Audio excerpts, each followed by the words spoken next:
Imagine showing up to a World Cup match where both teams secretly want to lose, where scoring a goal might be the worst thing that could happen to you, where the smartest, most strategic play is to walk out onto the biggest stage in the sport and quietly hope you get beaten. It sounds insane. It sounds like the opposite of everything football is supposed to be. And yet going into Saturday night, that was the exact bizarre reality facing Algeria and Austria, a World Cup game that on paper neither side actually wanted to win. So how does that happen? How do you reach a point at the World Cup where victory becomes a punishment? Let's break down the strange, brilliant, slightly broken logic of tournament permutations and the unbelievable way this particular story ended. Strip everything away, and football is the simplest game on earth. 2 teams, 90 minutes. Score more than the other guy, you win. A child understands it. But at this exact stage of a World Cup, the final round of group games, that beautiful simplicity can get twisted into a pretzel, because suddenly it's not just about winning your game, it's about who you'll have to play next if you do, and the whole problem here has a name, and that name is Spain, because on Friday night Spain beat Uruguay 1-0 to win Group H. The reigning European champions ranked 3rd in the entire world, one of the genuine favourites to lift the trophy. And the rules of the bracket meant that Spain as group winners would be sitting and waiting for whoever finished second in Group J. In other words, finishing second in your group earned you a date with one of the scariest teams in the tournament. Finishing second became a trap. Now watch how that poisons the Algeria-Austria game. Whoever won that match would finish second and march straight into Spain.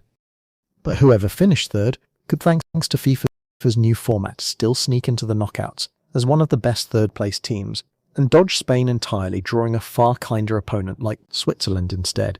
So follow the logic to its mad conclusion. Winning sends you into the lion's den. Losing or drawing could hand you an easier path, and a much better shot at going deep in the tournament. The reward for victory was the toughest game imaginable. The reward for failure was a softer road. Welcome to the upside-down world of World Cup math, where 3 points can be the worst thing you collect all night. For Austria, this was almost comically true. A win or a draw pointed them towards Spain. But their defeat, could see them finish third, slip through on tiebreakers, and land Switzerland in the round of 32 instead. On paper, losing was their best-case scenario. Their manager, Ralf Rangnick, was staring at a game where the optimal result was to be beaten. For Algeria, it was trickier, and this is the key detail. A draw was their dream. It would push them into third, qualify them as a best-placed third team, and let them swerve Spain completely. But here's the catch that kept the whole thing honest. A loss would almost certainly knock Algeria out of the tournament entirely. The athletics tracker gave them less than a 1% chance of advancing if they lost, so Algeria couldn't just lie down and surrender. They had to avoid losing while also not really wanting to win. They had to thread a needle that barely existed. If all of this sounds familiar to football historians, that's because we have been here before with these exact 2 nations, and it produced one of the most shameful moments in the history of the sport. Rewind to the 1982 World Cup in Spain, the town of Dijon, West Germany versus Austria. The situation was simple. If West Germany won by 1 or 2 goals, both teams would advance, and Algeria, who had already played and were waiting and watching, would be eliminated. West Germany scored early through horse rubes, and then both teams simply stopped. For over an hour, they passed the ball sideways backwards around in lazy circles with zero intention of scoring or conceding. It was a stitch-up in plain sight. The crowd inside the stadium was so disgusted they whistled and screamed and burned money in the stands. Algeria, robbed in broad daylight, were furious. The world was furious. It became known forever as the disgrace of Goujon, and FIFA, to their credit, actually fixed it. Because of that scandal from the 1986 World Cup onward, the final 2 games in every group have been played at the exact same time. No more watching the other result and adjusting. No more cozy arrangements. If you want to game the system, you now have to do it blind, without knowing for certain what's happening in the other match. It's one of the rare cases of FIFA seeing a problem and genuinely closing the loophole.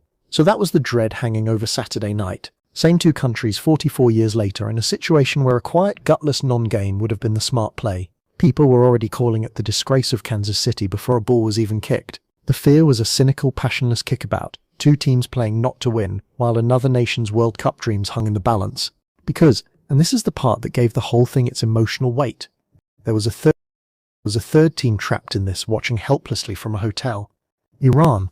Iran had already finished their group games, and their survival depended entirely on this match. They didn't even need a specific team to win. They just needed anybody to win for a clear result to emerge, because a draw was the one outcome that would knock them out. So while Algeria and Austria had every incentive to play out a tame stalemate, an entire nation was praying for chaos, for goals, for a winner. One team's ideal boring draw, was another team's funeral. So what actually happened? This is the beautiful part, because every single fear about this game turned out to be completely gloriously wrong. Instead of a disgrace, Algeria and Austria served up an absolute war, a breathless, exhausting back-and-forth thriller that ended 3 apiece. Austria struck first through the veteran Marko Arnautovic. Algeria hit back. Austria led again through Marcel Sabitzer.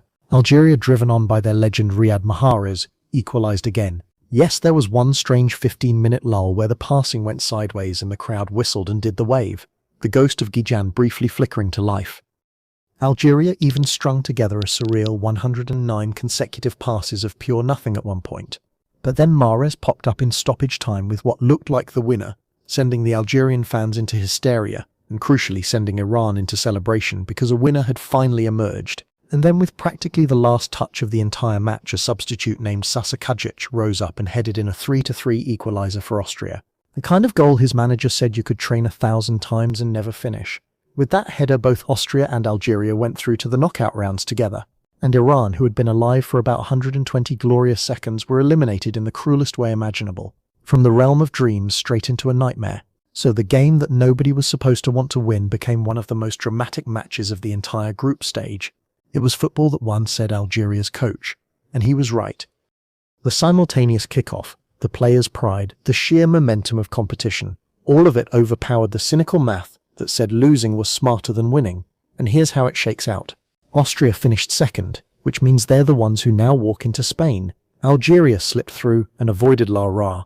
The punishment for not quite winning, and the price of that dramatic late equalizer, is a date with the European champions. Sometimes the bracket gets exactly the last laugh it was always going to get.